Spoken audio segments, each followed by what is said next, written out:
UFC Fight Night Carlos Prates vs Jack Della Maddalena is taking place this Saturday, and I'm going to be giving you guys a full card breakdown. Before we get into it, don't forget to follow me on Instagram to be the first to know about my weekly UFC betting tips. To kick off the night, we have a lightweight bout between Domar Fan and Cody Steele, where I think that Cody Steele is going to get the win. Cody Steele is an up-and-coming prospect in the lightweight division, and I think that he's very well-rounded. His background is grappling, but I would have never guessed that watching tape on him, because most of his fights play out on the feet and he already has 4 knockouts. Initially, I thought that Cody was a pretty durable fighter, but he's coming off a unanimous decision loss in his UFC debut, where he was dropped 2 or 3 times by Rong Zhu. Although Domar Fan doesn't produce that much power, he does fight very well in the clinch and he can land some pretty damaging elbows, which I think could really stun Cody Steele if he's not careful. Marwan is definitely going to try and keep the majority of this fight within the clinch, but I reckon Cody's grappling experience will help him take Marwan down if they stay in the clinch for too long. They're both actually pretty hittable, but Cody has more power, and I think if they start trading shots, then Cody's going to find a knockout win in round 2. Next up, we have a welterweight bout between Themba, Gorimbo, and Jonathan Micallef, where I think that Micallef is going to get the win. Micallef is currently rocking a 2-fight winning streak in the UFC, but this fight is definitely going to be his hardest test yet. This is a tricky fight to judge because Micallef is primarily a grappler with 4 submission wins on his record,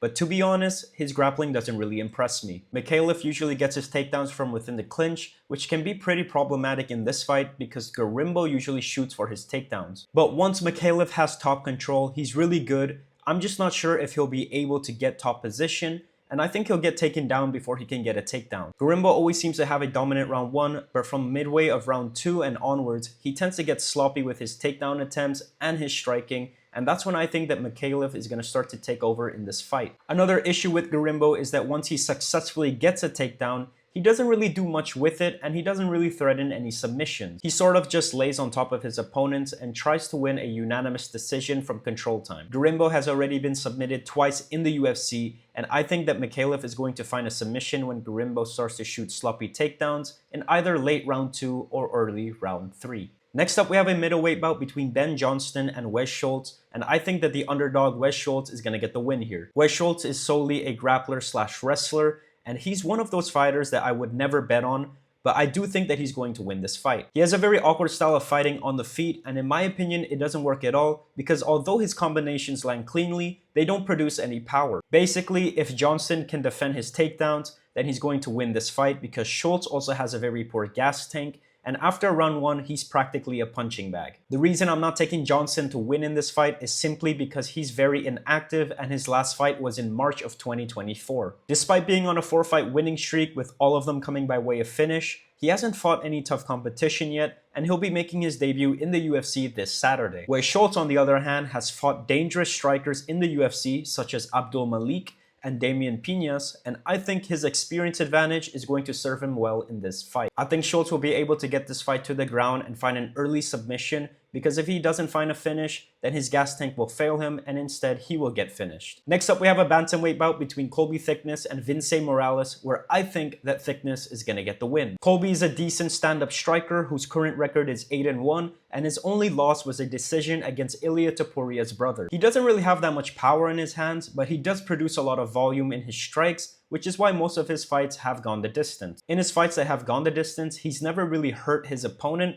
so it's safe to say that this guy has no power. Even so, Colby still definitely has a striking advantage in this matchup, and I think that he's overall a better fighter, but he still needs to be careful because Vince Morales has very dangerous submission threats. Morales will definitely be looking to take this fight to the ground, but I reckon that Colby's takedown defense is solid enough to keep this fight standing, where I think he'll be able to piece up Morales and win on the scorecards. Morales actually fought in the UFC back in 2018, but he got cut by the UFC in 2022, and considering that he's currently on a 3-fight losing streak, I reckon that he's going to get cut by the UFC once again after losing this Saturday. Next up, we have a middleweight bout between Jacob Malkoun taking on Gerald Meerschaer, where I think that Jacob is going to get the win. Jacob Malkoun is a very aggressive wrestler who fights at a very high pace. He has good stamina and he's consistent with his takedowns throughout all 3 rounds. He's a younger fighter and he's currently entering his prime at only 30 years old, compared to Meerschaer, who's on the edge of retirement at 38 years old. Meerschaer is the definition of an unk who's currently on a 4-fight losing streak, and he's been fighting in the UFC since 2016. He's a submission specialist and he's very dangerous on the ground with 29 submission wins on his record,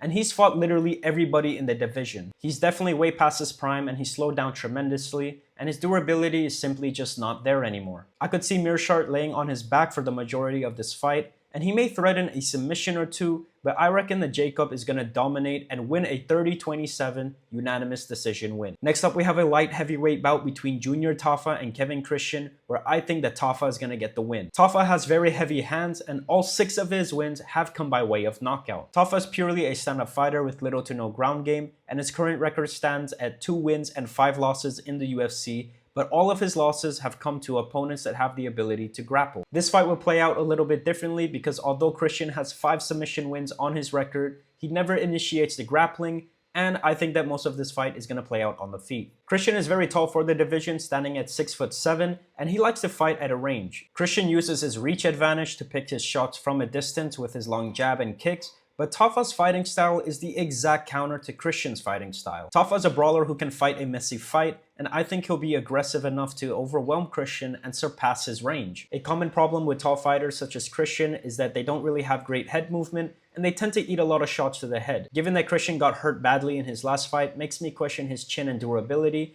and I think Tafa is going to overwhelm him and find a knockout win in round 1. Next up, we have a middleweight bout between Cam Rowston and Robert, where I think that Cam Rowston is going to get the win. Cam Rowston is pretty tall for the division, standing at 6'3", and like every rangy fighter, he loves to use his range to pick his shots from a distance. But what I like about Rowston is that he knows when to take his foot off the pedal and be patient, and he also knows when to step on the gas and try and overwhelm his opponents. This fight is definitely going to be a very close fight, and I think it's closer than the odds suggest, because Robert has a very heavy pressure fighting style, and I think he definitely could win this fight. Robert is a very dangerous and aggressive boxer, and I think that this whole fight is going to be Robert chasing down Rowston. Rowston's going to be fighting on the back foot the whole fight, and he's definitely going to be looking for those counter shots. Although it can be quite tiring fighting on the back foot, Rowston has pretty good cardio and decent power, and we've seen Robert get hurt when being overly aggressive, so I reckon that Rowston's going to find a counter shot that'll lead to the knockout in round 2. And just like that, we are on the main card where we have Tuivasa taking on Louie Sutherland,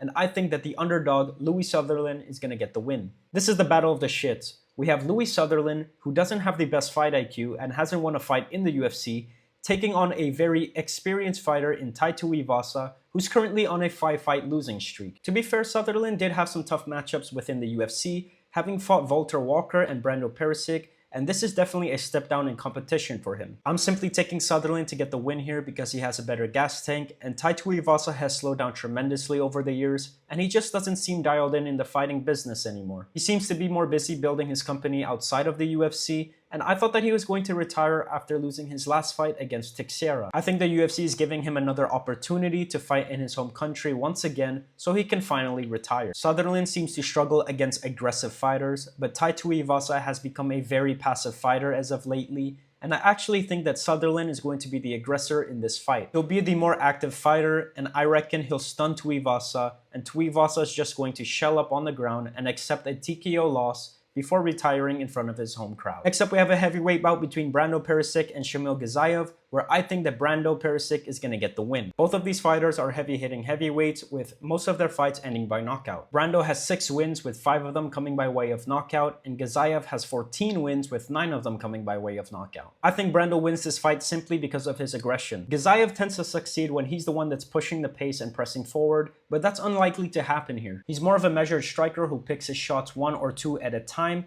which makes it hard for him to impose himself as the aggressor, especially against someone like Brando, who thrives on pressure and wants to control the tempo of the fight. Gaziev loves to mix in his takedowns with his striking, but he tends to gas out after round 1 if it's a very wrestling-heavy round. Brando's takedown defense is pretty solid, so I expect Gaziev to shoot and struggle to secure those takedowns, and he's going to burn a lot of energy early in the fight. I reckon most of round 1 plays out in the clinch, and after Gaziev gasses out, I think that Brando is going to be able to find a knockout in round 2. Next up, we have a featherweight bout between Marwan Rahiki taking on Ollie Schmid, and this fight is going to be a pure stand-up war of a fight where I think that Marwan is going to edge the win. Marwan is currently on an 8-fight winning streak with 7 knockouts, but to be honest, I don't believe that he has that much power. He's more of a technical fighter that always manages to land clean shots, and you know what they say, it's not the hardest punches that knock you out, it's the ones that you don't see coming. His chin is quite questionable too, having been dropped twice in the same fight, when he was fighting in the Contender Series. On the flip side, we have Ollie Schmid, who's making his debut in the UFC,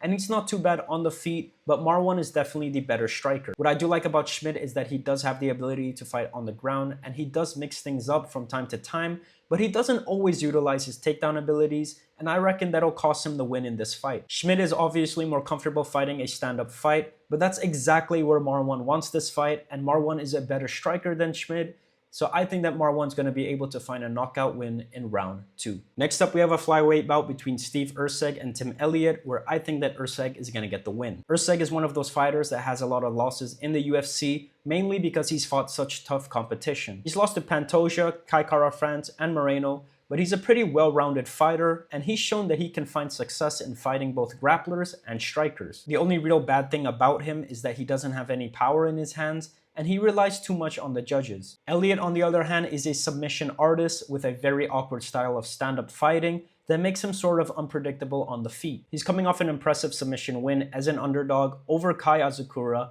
but he won that fight because Azukura has little to no ground game. This fight is going to be harder for Elliot because Erceg is the better striker, and he can actually be a threat on the ground too. Elliot's game plan is still going to be to try and take this fight to the ground and find a submission win, but I reckon Erceg is talented enough to prevent the submission threats, and he may find a submission for himself. I think this fight is going to be pretty boring, and the majority of this fight is going to play out on the ground in favor of Erceg, and I reckon he finds a submission win in round 2. And now for the co-main event of the evening, we have Beniel Dariush taking on Quillan Salkilld, where I think that Salkilld is going to get the win. I do think that this fight is closer than the odds suggest, and I may sprinkle a little bit of money on Dariush, but I still think that Salkilld is going to get the win. Salkilld is currently on a 10-fight winning streak, with 4 of them being in the UFC. He's a very talented fighter who can win a fight whether it's on the feet or on the ground. His striking is very elite, and he has 4 knockout wins, and he's a real threat on the ground too, with 4 submission wins. The UFC seem to love the hype behind Salkilld, and he's getting another opportunity to fight in his hometown,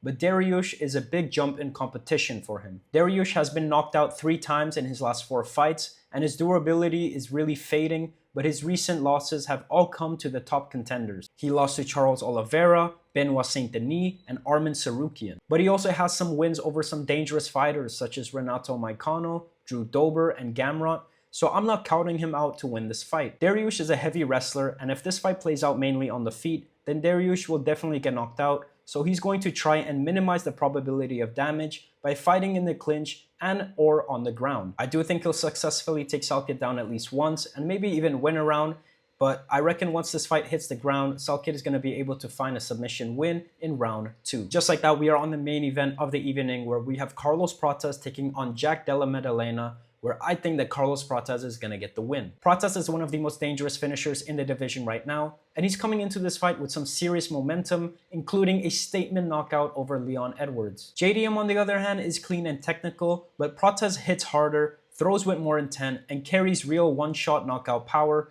and has won most of his fights by knockout. Jack is at his best when he can settle into a rhythm and pick shots, but Prates doesn't give you that space, and I think that Prates is going to overwhelm Jack and find a knockout win in late round 3. And so that's going to do it for my full card breakdown. Let me know what you guys think in the comments.